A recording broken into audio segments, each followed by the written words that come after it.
దగ్గు వస్తుందా? ఆ మందు వేసుకోండి. తుమ్ములు ఎక్కువ అవుతున్నాయా?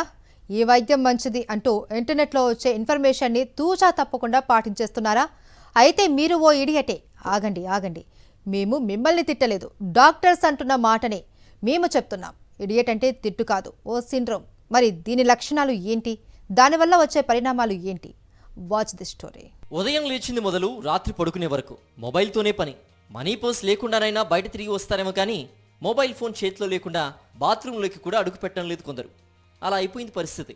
ప్రతి చిన్నదానికి ఇంటర్నెట్ పైనే ఆధారపడిపోవడం అలవాటైపోయింది సగటు మనిషికి. ఇప్పుడు ఏకంగా మొబైల్ ఫోన్ డాక్టర్స్ అయిపోతున్నారంతా. ఏదైనా అనారోగ్య సమస్య తలెత్తితే చాలు గూగుల్లో వెతికేస్తున్నారు. అనారోగ్య లక్షణాలు బట్టి తమకు వచ్చింది ఫలానా రోగమని ఫిక్స్ అయిపోతున్నారు. ఫోన్లో వచ్చిన చిట్కాలు వాడినా హెల్త్ చక్కబడకపోతే అప్పుడు ఆసుపత్రికి వెళ్తున్నారు. పోనీ అప్పుడైనా డాక్టర్ రాసిచ్చిన ప్రిస్క్రిప్షన్ ఫాలో అవుతారా అంటే లేదు. డాక్టర్ ఇచ్చిన మందుల గురించి గూగుల్లో సెర్చ్ చేసి సైడ్ ఎఫెక్ట్స్ ఉన్నాయా అని తెలుసుకుంటున్నారు. సైడ్ ఎఫెక్ట్స్ ఉంటాయి అని తెలిస్తే చాలు డాక్టర్ ఇచ్చిన మందుల్ని సైతం పక్కన పడేస్తున్నారు.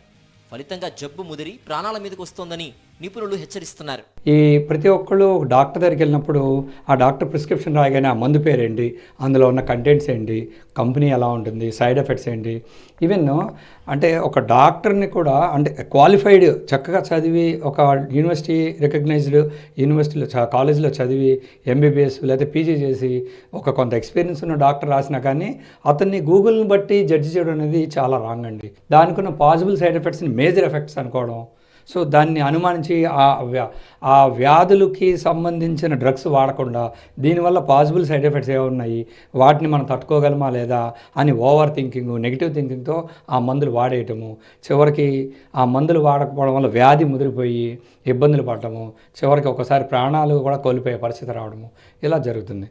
ఇలా డాక్టర్స్ ఇచ్చిన మందుల్ని నమ్మకుండా గూగుల్ని గుడ్డిగా నమ్మేవారు ఇంటర్నెట్ డిరైవ్డ్ ఇన్ఫర్మేషన్ అబ్స్ట్రక్షన్ ట్రీట్మెంట్తో బాధపడుతున్నారని అర్థం.